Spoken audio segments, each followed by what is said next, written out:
Julia Roberts sat at the view table Tuesday morning, her megawatt smile lighting up the studio as she promoted her new Netflix drama about climate activists.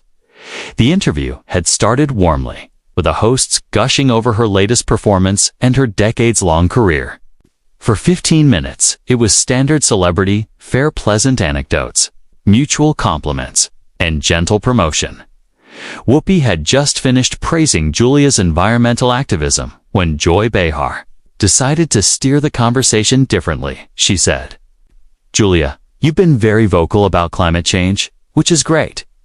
But don't you think it's a bit hypocritical flying private jets while preaching about carbon footprints?" Julia's smile tightened slightly. She said, "Well, Joy, I try to offset my carbon emissions and make conscious choices where I can.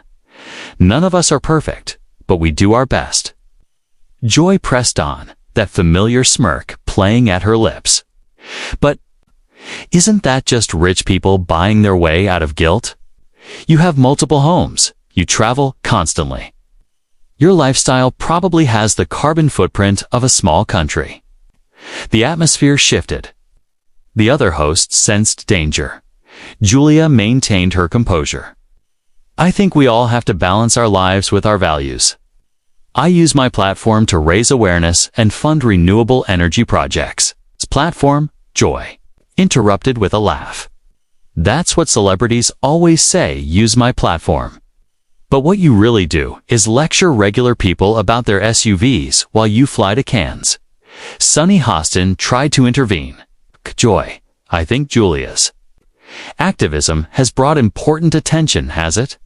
Joy cut in, clearly enjoying herself. "Or has it just made rich liberals feel better about themselves? It's easy to be an activist when you're worth hundreds of millions."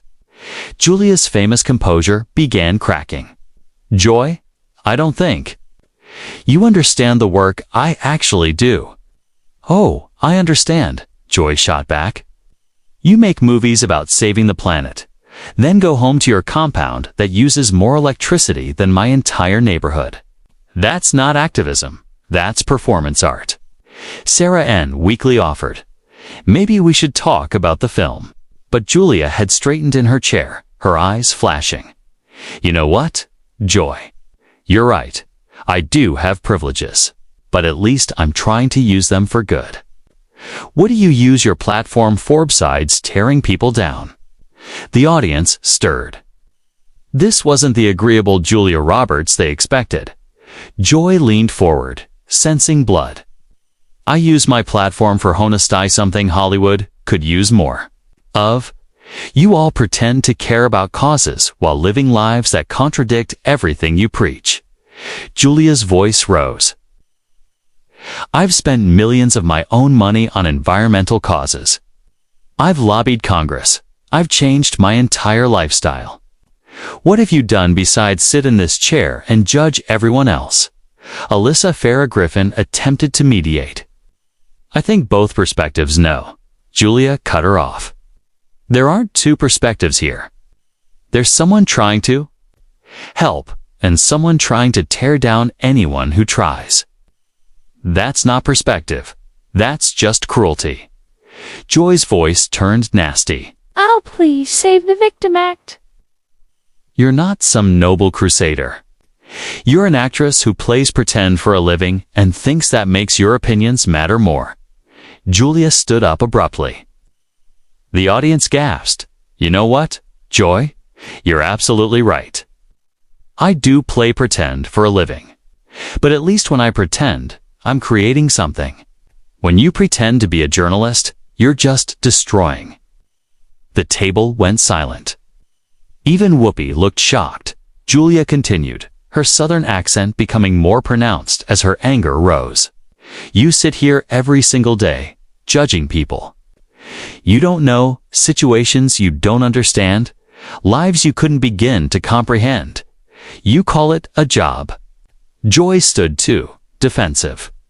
"I've been doing this for decades." "Decades of what?" Julia interrupted. "Decades of bitterness. Decades of tearing down anyone who dares to succeed. Decades of masking jealousy as journalism." She walked Around the table, addressing the audience. You want to know why I really care about the environment? Because I have children. Because I've seen glaciers disappear.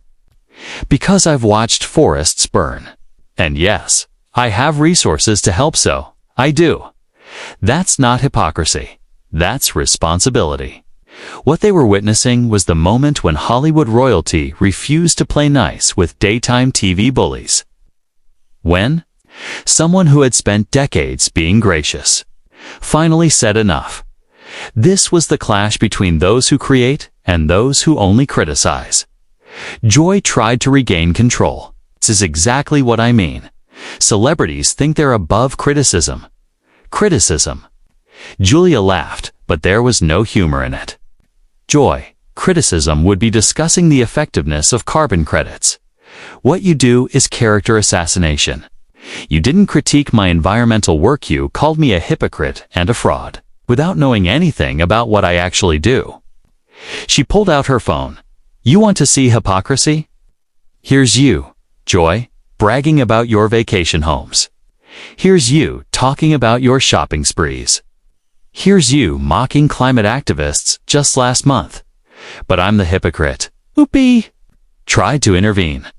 Julia, let's all just take a breath. Asterisk, no whoopee. Julia turned to her. I've taken breaths for years. Every time I come on shows like this and smile while people like Joy take cheap shots. Every time I pretend it's all in good fun, when it's really just meanness disguised as entertainment. She looked back at Joy. You want to know the difference between us? When I see someone trying to do good, I support them. When you see someone trying to do good, you look for ways to tear them down. That's not journalism. That's just sad. Joy's face was red. She said, you can't handle being questioned. Questioned. Julia's voice rose to a level no one had heard before. You didn't question me, Joy. You attacked me. You dismissed my work, mocked my efforts, and reduced years of activism to a punchline. That's not questioning. That's just being a bully. Security started moving closer to the stage. Julia noticed and laughed bitterly. Oh, perfect. Call security on Julia Roberts because God forbid someone stands up to the great Joy Behar. God forbid someone calls out the toxic culture of this show. She addressed the other hosts. How do you all sit here every day and enable this? How do you watch her tear down guest after guest and call it a conversation? Are the paychecks really worth your souls? Sunny tried to respond. Julia, that's not fair. Fair? Julia spun on her. Was it fair when Joy called me a hypocrite? Was it fair when she dismissed my life's work? Was it fair when she turned my environmental activism into a comedy routine? Where was your concern for fairness then? Then she gathered her things, hands shaking with anger. You know what? I'm done. I'm done pretending this is normal. I'm done smiling while bitter people try to diminish anyone who actually does something with their life. As she headed for the exit, Joy shouted, running away when it gets tough. Typical Hollywood. Julia stopped and turned back one last time. You know what's typical? Joy. A woman who's contributed nothing to the world, spending decades criticizing those who have a person so consumed with cynicism they can't recognize sincerity anymore. A talk show host who mistakes cruelty for cleverness. She looked directly at the camera. To everyone watching who's ever tried to make a difference and been mocked for it. To anyone who's ever attempted something meaningful and been called a hypocrite by people doing nothing, keep going. The Joy Behars of the world will always exist, sitting on the sidelines, throwing stones at anyone actually in the arena. Her final words rang out. I'd rather be an imperfect person trying to help than a perfect cynic helping no one. And if that makes me a Hollywood hypocrite in Joy's eyes, I'll wear that label with pride. She walked off to thunderous applause from half the audience. The show never recovered. They cut to commercial immediately, and when they returned, Joy was gone. The remaining hosts struggled through one segment before ending early, within minutes. Hashtag Julia Roberts was right exploded across social media. The clip garnered 500 million views in 24 hours. Celebrities rallied to Julia's defense. Even those who rarely engaged in controversy felt compelled to speak. Leonardo DiCaprio tweeted, "I face the same attacks for my environmental work. Julia Roberts showed more grace than I would have. The cynics contribute nothing but criticism." Meryl Streep posted, "Watched a colleague get attacked for trying to save the planet. The real question is, what has Joy Behar done for any cause ever?" The backlash against The View was severe. Environmental organizations condemned the show. Sponsors pulled out. The network faced pressure to address its toxic culture.